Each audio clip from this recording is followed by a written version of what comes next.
My name's Amy Fallman. I'm a physiotherapist here in Ottawa, and I wanted to start this video series so people have a forum to get some questions answered regarding injuries that they may not be able to get access to because their current health care professionals are not working and clinics are closed. And now that people have more time on their hands and less access to their usual physical activity, they'll be trying to stay active other ways, and that's when injuries can start. So I wanted to give people opportunity to ask some questions. If you have any questions, please reach out to me. I'm going to start this series off with running, as it's nice out and people are outside wanting to try something, get out of the house a little bit. So if you are, say, into something like CrossFit and you decide to go out and start running, well, you're probably fit enough to do some distance running, but your body might not be used to the impacts of running, and that easily causes a couple injuries. So I've had questions on shin splints and plantar fasciitis, and I'll cover both of those injuries in separate videos. So we're going to do shin splints today, and this one is going to be a little bit longer because shin splints is just a little bit more involved. So shin splints, unfortunately, has become this umbrella term that can refer to anything that is pain in your shin or the lower part of your leg. And there's a couple really important injuries to be aware of that are treated differently than shin splints, but can mimic the pain of shin splints. The more common one is something called a stress fracture, which is just tiny little hairline fractures in your bone. They're really common in the lower part of the leg, especially with running, and especially when your body's not used to taking those impact forces of running. They look a little bit different than shin splints as you become very point tender to a part on your bone. So if it's really, really tender to touch in one spot, that might be a stress fracture. You handle that a little bit differently, and really all you can do is rest that one. So no impact loading, stay off long walks or anything that might bug that area. You might want to get on a bike if you need some activity to do in the meantime. But the best thing to do for that one is rest. If you're not really sure if it's a stress fracture, you can make these worse and prolong them by training through them. So you'd want to get an x-ray if you don't really have access to that right now because the healthcare system is bogged down. Err on the side of caution and just rest that one. The other thing that's way less likely it's going to be is something called compartment syndrome. This one is really, really, really unlikely. But if you find you're having shin pain that just is not getting better, and you've had a few people look at it, this might be something to troubleshoot with your doctor. But I really wouldn't go down that route until you've had a medical professional say, yeah, that's probably what it is. So pain in the lower leg, the most likely thing it's going to be is true shin splints caused by various muscles in the leg. There is two varieties of shin splints. One is pain to the outside of the leg and one is pain more to the inside, and we'll cover those separately because they're treated differently as well. So pain to the front outside of your leg, your anterior shin splints, those are caused by a muscle irritation to something called your tibialis anterior, which is a muscle on the front part of your leg that pulls your toes up or into dorsiflexion.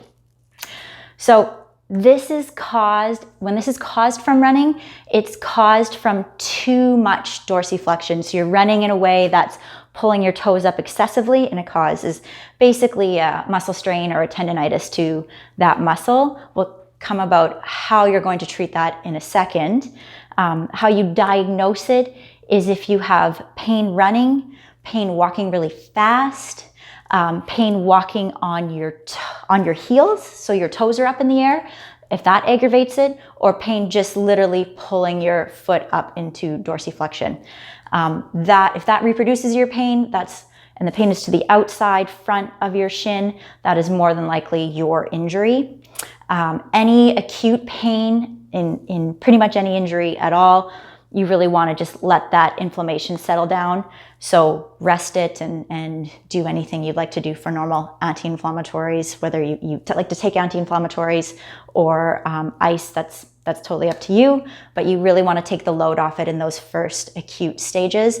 And that'll be anywhere from a day to maybe up to a week or even two sometimes. But the first little bit is rest. Once you're through that stage, you can relieve some of the irritation of this shin splints by rolling it.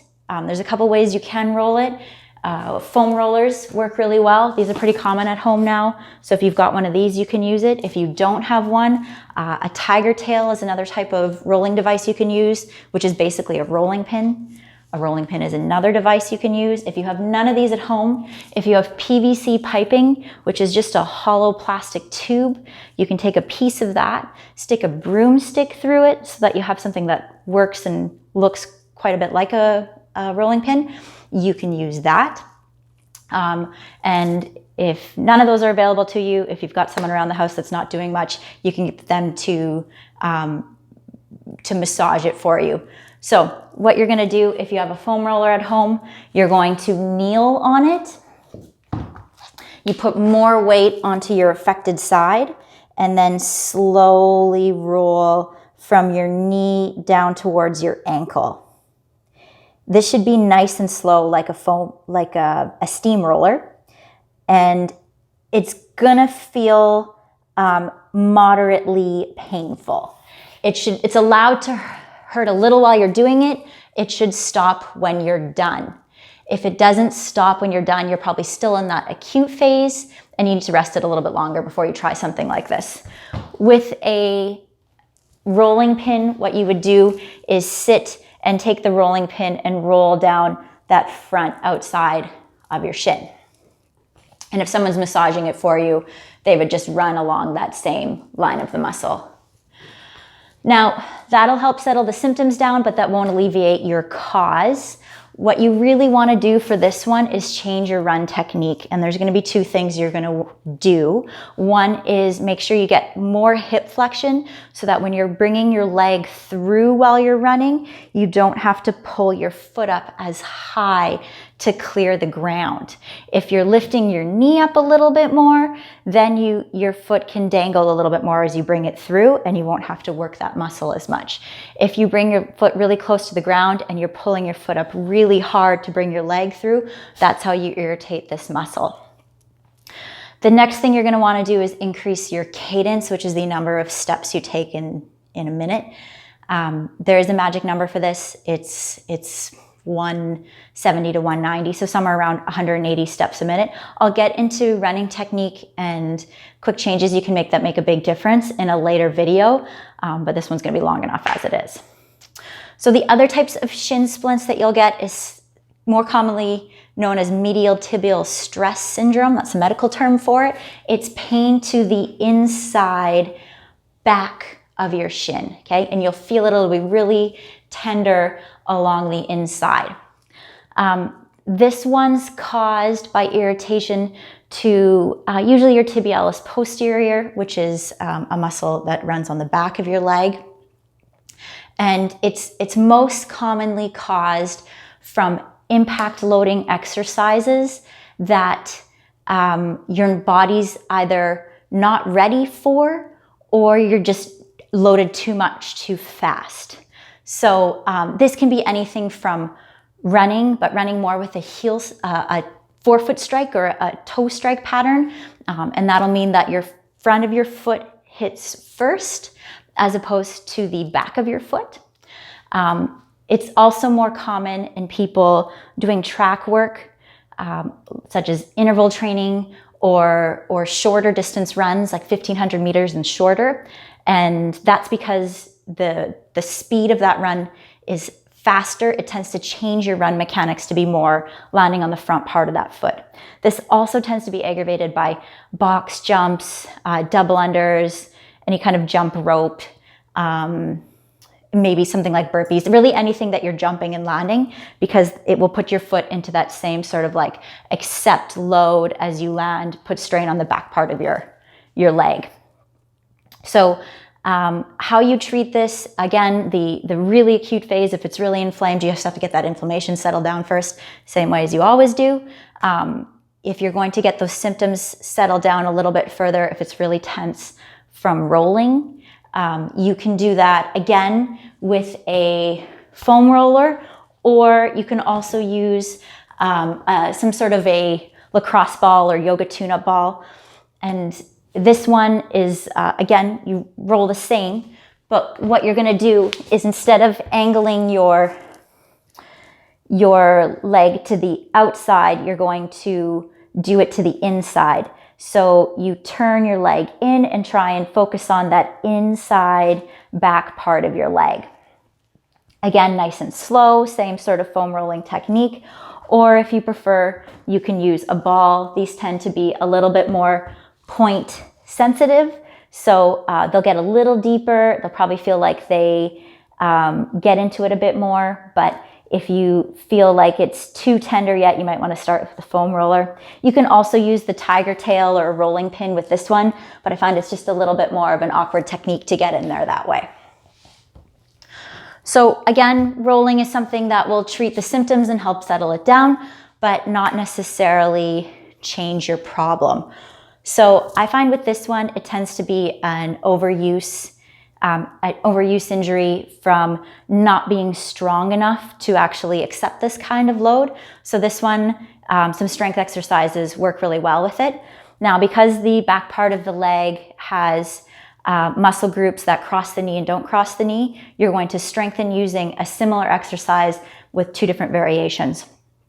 So they are heel raise exercises, and often I find when people are starting out to add this exercise in, you want to do what's called an eccentric version of it. So it's an up assist and then a lower slowly on one foot to just get that strain of that muscle on the lower part.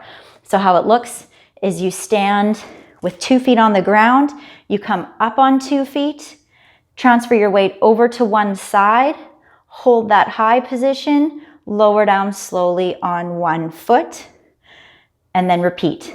Up on 2, down on 1. So this is the first version of the exercise you want to do, and that is with straight knees. You're going to do the same thing with bent knees, which is going to be up on 2 feet. Your knees do not straighten out as you come up. You go over to 1 foot, lower down slowly. Again, your knee does not straighten out as you come down.